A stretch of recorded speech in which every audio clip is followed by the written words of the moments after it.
Hello అండి. ఈరోజు మన వీడియోలో చూపించబోయే రెసిపీ చికెన్ ఫ్రై. నోరూరించే ఈ చికెన్ ఫ్రైని చిన్న టెక్నిక్‌తో ఈజీగా తిన్నవాళ్ళు ఎవ్వరైనా సరే అదిరిపోయింది అనేలా చక్కగా చేసుకోవచ్చు.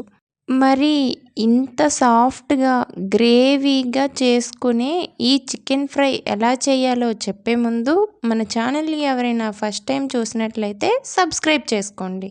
మరి ఆలస్యం చేయకుండా ఎలా చేయాలో చూసేద్దాం, వచ్చేయండి. ముందుగా అర కేజీ చికెన్ని తీసుకొని శుభ్రంగా 2-3 సార్లు కడిగి తీసుకోండి. అప్పుడే చికెన్ నుంచి వచ్చే నీచు వాసన పోతుంది.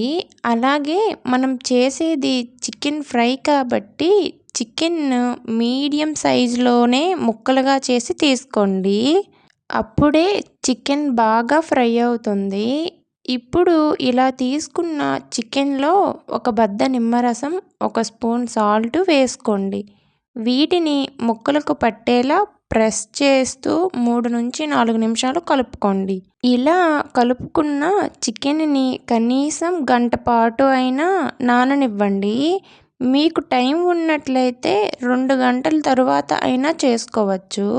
ఇప్పుడు మసాలా పౌడర్ కోసం ఒక కడాయిని పెట్టుకొని అందులో 1 స్పూన్ మిరియాలు, 2 స్పూన్ల ధనియాలు, 1 స్పూన్ జీలకర్ర వేసుకోండి.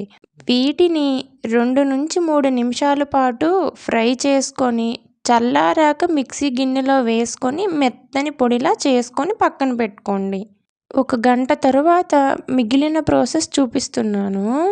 మరో కడాయిని పెట్టుకొని 6-7 స్పూన్ల నూనెని వేసుకొని 1 కప్పు ఉల్లిపాయ ముక్కలను సన్నగా కోసి వేసుకోండి. వీటిని కలుపుకుంటూ వేయించుకోండి. ఉల్లిపాయలు ఎక్కువగా వేయించుకోవాల్సిన అవసరం లేదు. ఇలా కొద్దిగా వేగిన తరువాత దీనిలోకి కొద్దిగా కరివేపాకు, 1 స్పూన్ అల్లం వెల్లుల్లి పేస్ట్, 3-4 పచ్చిమిరపకాయ ముక్కలు వేసుకొని పచ్చివాసన పోయేలా వేయించి పావు స్పూన్ పసుపు వేసి మరోసారి కలుపుకొని ఇప్పుడు మనం కలిపి ఉంచిన చికెన్ ముక్కలను మాత్రమే అందులో ఉండే నీరు పడకుండా వేసుకోండి. దీనిని హై ఫ్లేమ్లోనే 5-6 నిమిషాల పాటు కలుపుకుంటే చికెన్ ముక్కలు నూనెలో ఫ్రై అవుతాయి. ఇందులోనే 4-5 స్పూన్ల కలిపి ఉంచిన పెరుగు వేసుకొని ఒకసారి దీనిని కలుపుకుంటూ మీడియం ఫ్లేమ్లో మూత పెట్టి 9-10 నిమిషాల పాటు మధ్య మధ్యలో కలుపుతూ మగ్గించాలి. అప్పుడే చికెన్ ముక్కలు జ్యూసీగా, సాఫ్ట్గా మగ్గిపోతాయి.